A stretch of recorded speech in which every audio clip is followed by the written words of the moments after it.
জিন্দাবাদ জিন্দাবাদ জিন্দাবাদ জিন্দাবাদ জিন্দাবাদ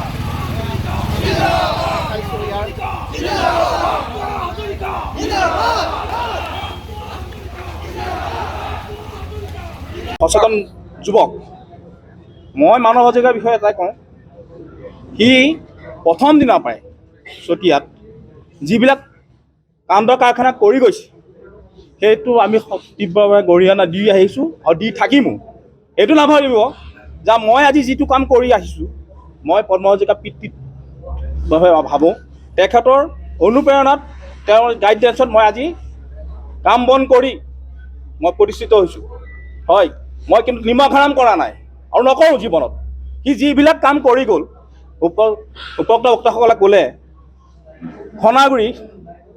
সনাগুৰি যিটো ড্ৰেইন যিটো গৰ্ভৱতী মহিলাক যি ধৰণে তেওঁ হত্যা কৰিলে, এক নম্বৰ গেৰেকী গাঁৱত ভাওনা চলি থকা অৱস্থাত যিটো কাণ্ড কৰিলে, সেইজন ভাল লগৰ আমাৰ একেলগে সহপাঠী আছিল, কি কৰিলে চতিয়া কলেজৰ যিটো আমাৰ কেন্দ্ৰস্থল শিক্ষা কেন্দ্ৰস্থল তাত কি কৰিলে, নিৰপৰাধী যুৱকক কাটি তেওঁ হত্যা কৰিলে। এইবিলাক কি মিছা কথা? সেইবিলাক কৰাৰ কাৰণে বিধায়ক মহোদয়ে তেওঁক বহিষ্কাৰ কৰিলে। তেওঁ কি পইচা ঘটিম বুলিয়ে আহিছিল ইয়াত? তেওঁ কৈ আছে মই 20 কোটি টকা ঠিকা কৰিছোঁ কিবা কৰিছোঁ, কিন্তু আৰম্ভণি ক'ৰ পৰা কৰিছিল? কোনে দিছিল তাক? যদি সৎ আছে আহক ডিবেট কৰক ইয়াত। ক'ৰবাততো ফেচবুকত ৰুমত থাকি ক'ৰবাত কৰিব পাৰে ন? আহক সন্মুখে কথা পাতোঁ আমি। যদি চতিয়া তেওঁ কৈছে নহয় মোৰ সমান সাহসী ব্যক্তি আছে নেকি, আহক চাওঁ তেওঁ। আমাৰোতো কলিজা আছে ন, আমিও মাৰ গাখীৰ খাই জন্ম হৈছোঁ, আমিও পদ্ম হাজৰিকাৰ লগত থাকছোঁতো। আমাৰ যিজন গাইড আজি জীৱনভৰ তেওঁৰ লগত আছোঁ, থাকিম, মৰি যোৱালৈকে থাকিম, এইটো নিশ্চিত। ভাবিব নালাগে যে কাৰোবাৰ ভয়ত আমি পেপুৱা লাগি সোমাই থাকিম গাঁতত। আমাৰো সেইটো সাহ আছে, দেখাই দিম। আহক কোনোবা আছে যদি ইয়াত চাওঁ। আৰু কাৰ প্ৰৰোচনাত কৰি আছে এইবিলাক সেইটোও অলপ, তেওঁ যদি ইমান তথ্য আছে ৰাইজৰ ওচৰলৈ আহক, আহি কওক এইখিনি কথা, তদন্ত তেওঁ কৰক। কিয় পলাই ফুৰিছে আজি? আহক, আমি যেনেকৈ ওলাই আহিছোঁ তেওঁ ওলাই আহক, ডিবেট কৰোঁ। এইবিলাকে হ'ল কথা। যি হ'ব দেখা যাব, আহক সন্মুখলৈ আহক, দেখা যাব। কথা ইমানেই। আচলতে এইবোৰ মই প্ৰথম বৰ গুৰুত্ব দিয়া নাছিলোঁ। এইবোৰ ফেচবুক লাইভ আজিকালি যোনে তোনে দিয়ে, প্ৰত্যেকৰে মিডিয়া হাতত।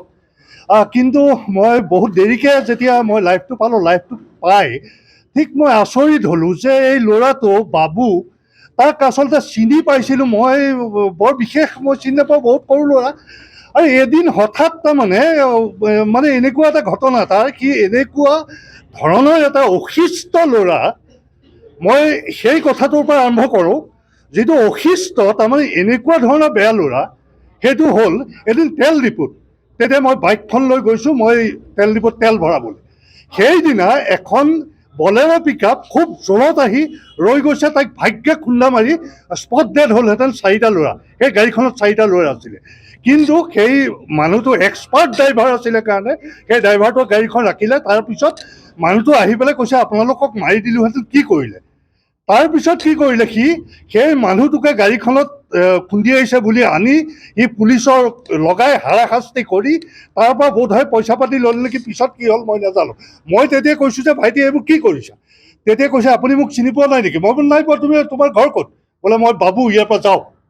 তাৰমানে মই তাতকৈ চিনিয়ৰ এজন ল'ৰাক সি তেনেধৰণে পঠিয়াই দিছে। তাৰপিছত বাকীখিনি এই আগৰ বক্তাসকলে কৈ গৈছে যে জানি। গতিকে এইবোৰ বুলশ্বিট কথা, এই যে ইয়াত যিবোৰ কৈছে চব বুলশ্বিট কথা কৈছে। ইয়াৰ যিখিনি সাধাৰণ ঘটনাটো কৈছে এইটো কোনো বেছলেছ, এনেকুৱা ধৰণৰ কথা আচলতে এইটো আইনী ব্যৱস্থাৰে এইটো টানি আনিব লাগে। এইটো চতিয়াত যাতে দ্বিতীয় পতন্তৰটো এনেকুৱা নহয়। চতিয়াৰ যুৱ প্ৰজন্ম এনেকৈ শুই থকা নাই। কোনোবাই ফেচবুক লাইভ কৰি ক'ৰবাত গৈ পেলাই ক'ৰবাৰ চুকৰ পৰা ফেচবুক লাইভ কৰি চতিয়াৰ ৰত্ন পদ্ম হাজৰিকা ডাঙৰীয়াক এনেধৰণে বদনাম কৰিবলৈ চেষ্টা কৰিব। চতিয়াৰ যুৱ প্ৰজন্ম ৰৈ নাথাকে, কোনো কাৰণত ৰৈ নাথাকে। আৰু মানৱ হাজৰিকা বাবু বোলা ল'ৰাটো কেনেকুৱা ল'ৰা চতিয়াৰ ৰাইজে জানে। গতিকে তেওঁ তাত ৰৈ পেলাই ইয়াত কৈ থাকিলে। আৰু এটা কথা মই এতিয়া কওঁ, তেওঁ কালি লাইভটোত এটা কথা কৈছে, তেওঁ হাজাৰ হাজাৰ ল'ৰা উলিয়াই লৈ গৈছিলে, তেওঁ কিবা জাতীয়তাবাদী যুৱ পৰিষদ এটা খুলিছিলে। ঠিক আছে, মাইনাছ পদ্ম হাজৰিকা সিমানখিনি ল'ৰা তেওঁৰ লগত গ'লহেঁতেন নে? আপোনালোকে গ'লহেঁতেন? তাৰপিছত মই কওঁ, তেওঁ সেই অনুষ্ঠানটো কৰাৰ কাৰণে মই ব্যক্তিগতভাৱে দুখী আছিলোঁ, দুখ পাইছিলোঁ। কিহৰ কাৰণে দুখ পাইছিলোঁ জানে? ঐতিহ্যমণ্ডিত কেন্দ্ৰীয় বিহুমেলাখন পাতিব পৰা নাছিল তেওঁৰ কাৰণে। তেওঁ আনি পেলাই কিবা অনুষ্ঠান এটা খুলি এখন বিহুমেলা পাতি পাপনক আনিলে। এইটো কি কাম কৰিছে? এটা ঐতিহ্য নষ্ট কৰিবলৈ গৈছে। এইটো তেওঁ ক'লে নহ'ব। গতিকে এনেকুৱা বুলশ্বিট কথাত কোনেও গুৰুত্ব দিয়া নাই, চতিয়াৰ যুৱ প্ৰজন্মই গুৰুত্ব নাই দিয়া, কোনেও দিয়া নাই। গতিকে এইবোৰ ইগনৰ কৰিব লাগে, এইবোৰ আৰু উপযুক্ত ব্যৱস্থা কৰিব লাগে, তেওঁ প্ৰমাণ দিব লাগে। এতিয়া উপযুক্ত ব্যৱস্থা কৰক আইনেৰে, কাৰণ আমাৰ চতিয়াৰ যুৱ প্ৰজন্মই এনেকুৱা উদ্দণ্ড অসভ্যালি নকৰে। গতিকে আইনৰ আওতাৰে তেওঁৰ ওপৰত কঠোৰ ব্যৱস্থা ল'ব লাগে। আৰু এটা কথা এইখনে আপোনাক সোধোঁ, বিধায়ক হাজৰিকা যিটো স্পষ্টীকৰণ হিচাপে ফেচবুক লাইভ দিছে, হয়, তাত এটা বস্তু উল্লেখ আছে, হয়, কাৰোবাৰ ৰাজনৈতিক প্ৰৰোচনাক কৈ কৰিছে নেকি কামখিনি? নাই, এইটোতো আপোনালোকে আমাতকৈ বেছি ভালকৈ জানিব, আপোনালোক সাংবাদিক মানুহ।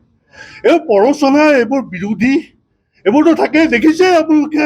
এই বিৰোধী কোনোবাই এইবোৰ শ্বেয়াৰ কৰিছে, কাৰণ ইয়াৰ মানে কি? গতিকে ইলেকশ্যনৰ আগে আগে কেনেকৈ সন্মানীয় বিধায়কজনক বদনামী কৰিব পাৰোঁ, গতিকে সেইটোতো থাকেই। এইটো ৰাইজে বুজি পাই দিয়ক। চতিয়াত পদ্ম হাজৰিকা দেৱ কেনেকুৱা যুৱ প্ৰজন্মৰ হৃদয়ত আছে। গতিকে কোনোবা বাবুৱে কিবা ক'ব, তাত কিবা হেৰি হ'ব, এইটো হাঁহি উঠা কথা নহয় জানো? হয় নে নহয় কওক? গতিকে সেয়াই কথা, এই যুৱ প্ৰজন্ম এনেকৈ ওলাই আহিছে। এয়া কাৰ কাৰণে ওলাই আহিছে?